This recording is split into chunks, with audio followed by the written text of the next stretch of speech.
Hello, class 4th. Welcome back in my channel Vidya Niketan, and I am Sunita Srivastav.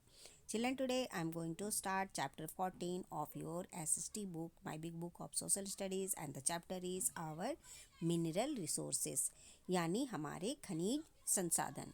तो चलिए इस chapter में हम अपने खनिज पदार्थों, खनिज संसाधन के बारे में जानेंगे। खनिज संसाधन क्या होते हैं? जैसे लोहा, कोयला, पेट्रोलियम, ये सारी चीज़ें खनिज पदार्थ कहलाते हैं। और रिसोर्सेज का मतलब होता है, आपको मैंने पहले भी बताया था, रिसोर्सेज का मतलब होता है संसाधन। तो ये मिनरल्स, ये जो खनिज पदार्थ हैं, ये हमारे लिए कैसे रिसोर्सेज हैं और ये कौन कौन से हैं, इनके बारे में आज हम इस पार्ट में पढ़ेंगे। तो चलिए सबसे पहले है यहाँ पे देखिए, match these things with the metals from which they are made. तो यहाँ पे सबसे पहले देखिए, ये है आप एल्यूमिनियम फॉइल। तो ये किससे बना होता है? ये किससे बना होगा? ये एल्यूमिनियम से बना होगा। नेक्स्ट है हमारा ये आप देख रहे होंगे ये रिंग, और ये किससे बना होगा? गोल्ड से। नेक्स्ट यहाँ पे देखिए नंबर 3 में आपको कुछ वायर दिख रहे होंगे, और ये किससे बने होंगे? ये वायर आपने देखे होंगे घर में, ये बने होते हैं कॉपर के। नेक्स्ट यहाँ पे आपको पिन दिखाई दे रहा होगा, और ये आयरन से बनता है। तो इस तरह से ये मैचिंग हमने कंप्लीट की। अब चलिए हम चैप्टर की शुरुआत करें। और यहाँ देखिए, all rocks on the earth are made up of natural substances called minerals. A rock that contains a large amount of particular minerals is called the ore of the mineral. Most ores are found deep below the surface of the earth. Some are found on the surface and some are on the bottom of the sea. तो यहाँ पे खनिज पदार्थों के बारे में हम पढ़ रहे हैं। तो जो पृथ्वी पर जितने भी तरह के आपने चट्टानें देखी हैं, जो भी चट्टानें पृथ्वी पर होती हैं, वे सभी प्राकृतिक तत्वों से बने होते हैं, और जिन्हें हम मिनरल्स यानी कि खनिज पदार्थ कहते हैं। तो जिन चट्टान में किसी विशेष खनिज की मात्रा अधिक होती है, उस खनिज का उसे हम खनिज का अयस्क, और जिसे हम और को हम क्या कहते हैं? और को हम कहते हैं अयस्क, जो कि खनिज पदार्थ का रॉ पार्ट होता है, यानी वो कच्चा खनिज होता है, और बाद में उसे हम गलाकर, उसे पिघलाकर फिर हम खनिज के रूप में, धातु के रूप में उसका उपयोग करते हैं। तो ये जब कच्चे रूप में होता है ये खनिज, तो इसे हम कहते हैं ओर्स या अयस्क।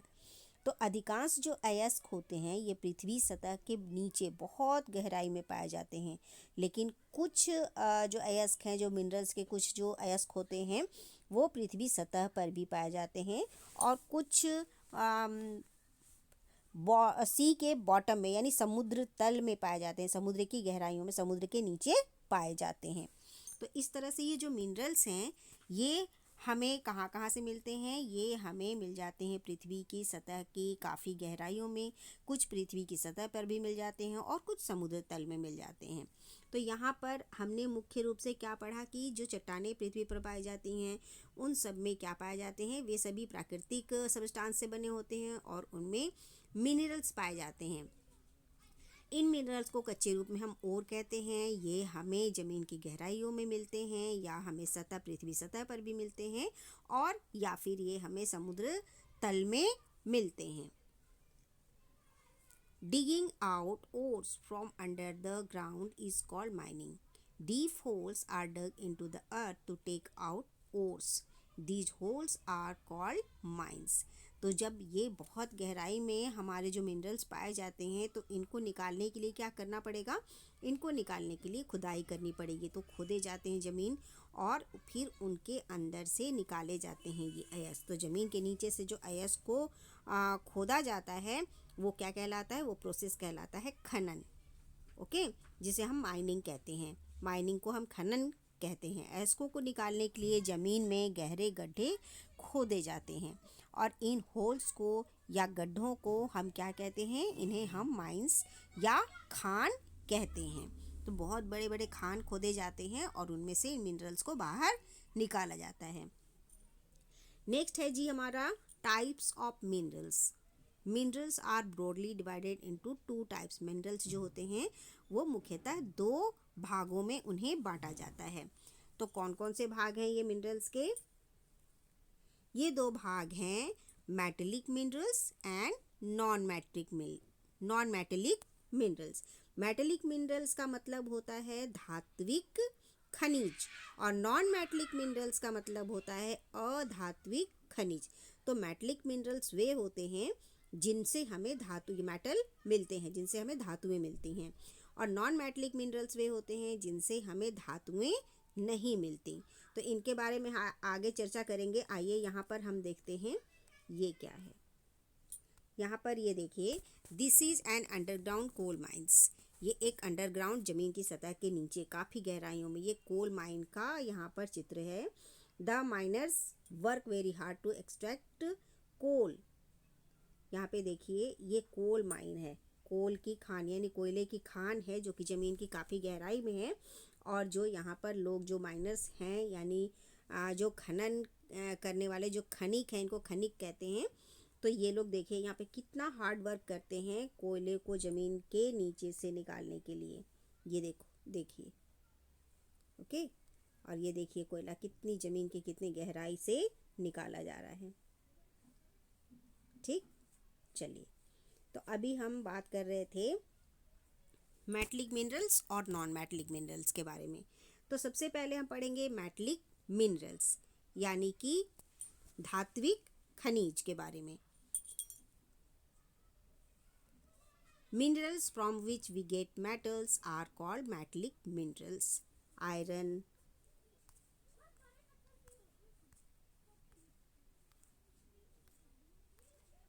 copper, manganese, bauxite and gold are some metallic minerals.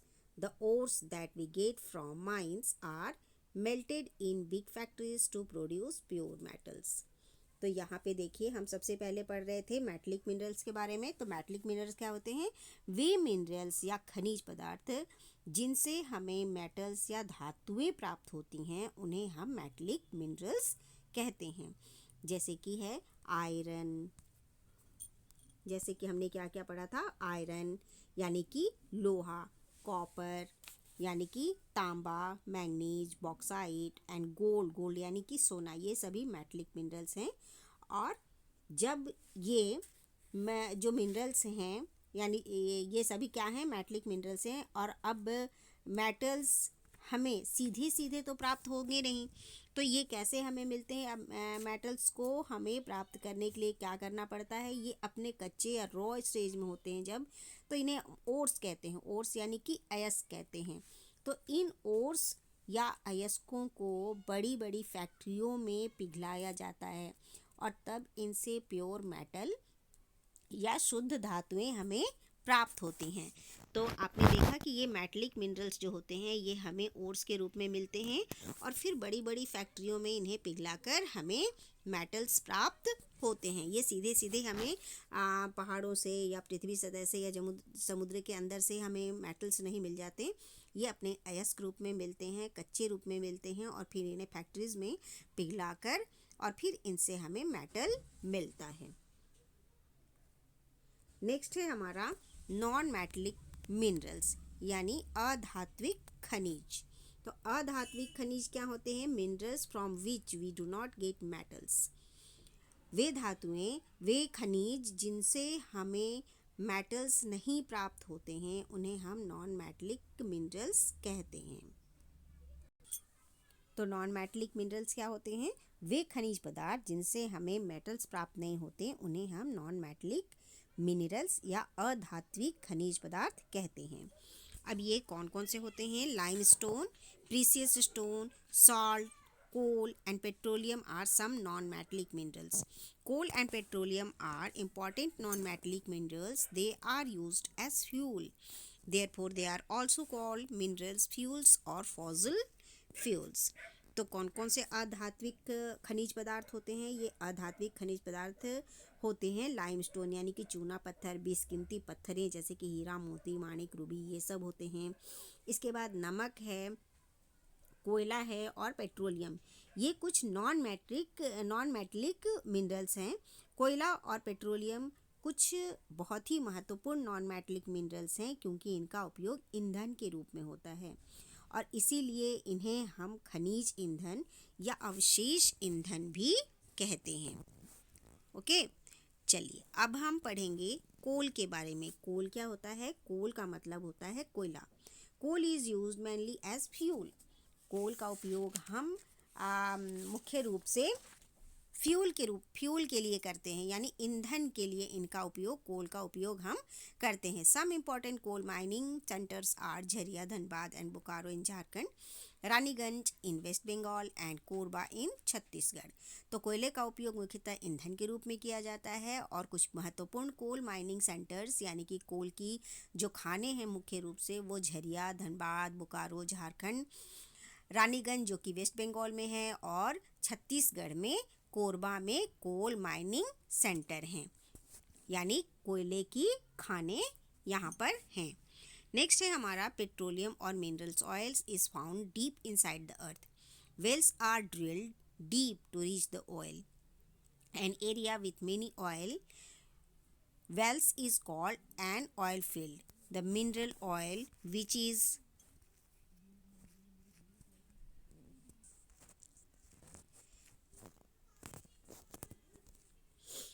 extracted is refined in oil refineries to make petrol, diesel, kerosene and cooking gas. India has oil refineries in Digboi, Mathura, Haldia, Baroni and Mumbai. तो यहाँ पर था हमारा कि petroleum और mineral oil. तो petroleum अथवा जो मिनरल ऑयल्स होते हैं वो पृथ्वी की गहराइयों में पाए जाते हैं। इन मिनरल्स ऑयल्स या पेट्रोलियम को प्राप्त करने के लिए या उन तक पहुंचने के लिए बहुत ही गहरे गड्ढे या बहुत ही कुएं की तरह के बहुत गहरे गहरे गड्ढे खोदे जाते हैं। तो ऐसे क्षेत्र जहाँ पर बहुत से तेल के कुएं पाए जाते हैं उन्हें हम ऑयल फील्ड्स कहते हैं, या हम उन्हें तेल क्षेत्र भी कहते हैं। तो जो मिनरल ऑयल खोदने के बाद हमें मिलते हैं उनका उपयोग हम डायरेक्टली नहीं करते।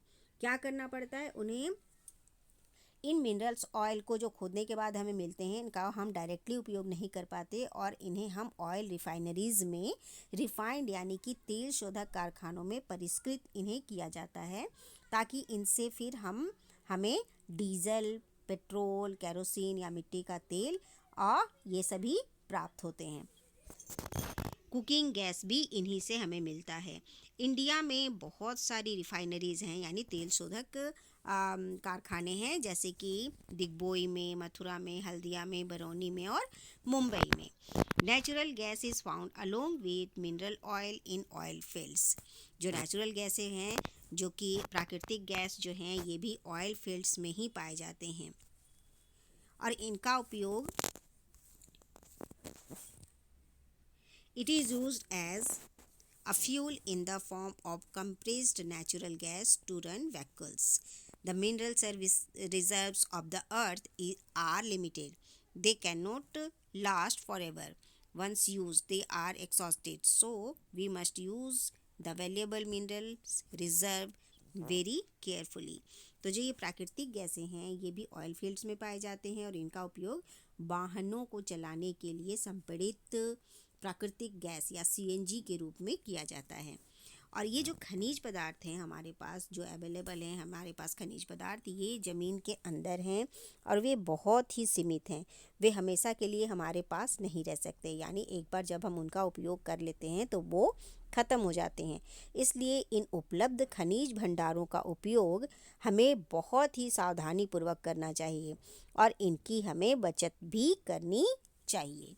अब नीचे है टेबल, और यहाँ पे देखिए मेटलिक मिनरल्स हैं और स्टेट्स वेयर माइंड, जहाँ ये पाए जाते हैं, जिन माइंस में, जिन खानों में ये पाए जाते हैं, और फिर उनके यूजेस हैं। तो सबसे पहले है हमारा आयरन ओर यानी लॉयस्क। तो ये इनके खाने कहाँ पर हैं? झारखंड, उड़ीसा, छत्तीसगढ़, कर्नाटका और गोवा में।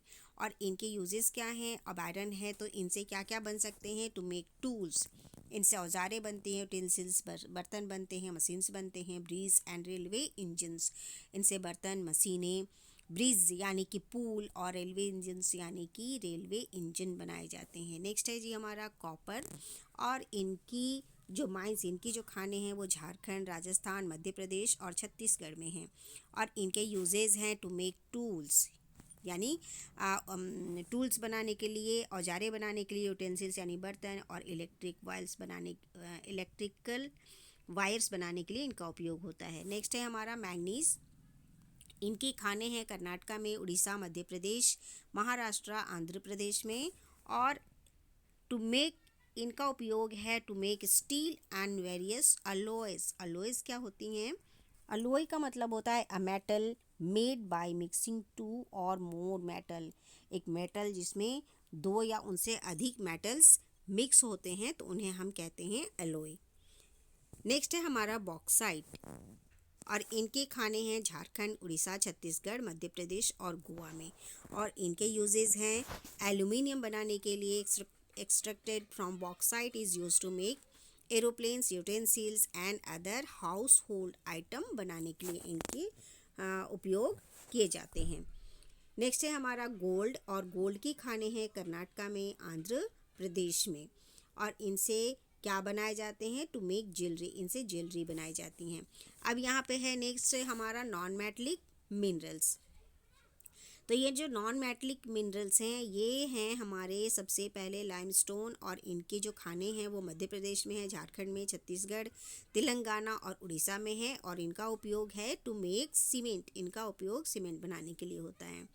इसके बाद है कोल, और कोल की जो खाने हैं वो झारखंड, वेस्ट बंगाल, मध्य प्रदेश, छत्तीसगढ़ और तमिलनाडु में है। और इनका उपयोग होता है फ्यूल के लिए, यानी ईंधन के रूप में इनका उपयोग होता है।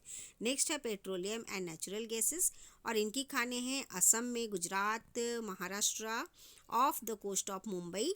और इनका उपयोग होता है एज ए फ्यूल यानी ईंधन के रूप में।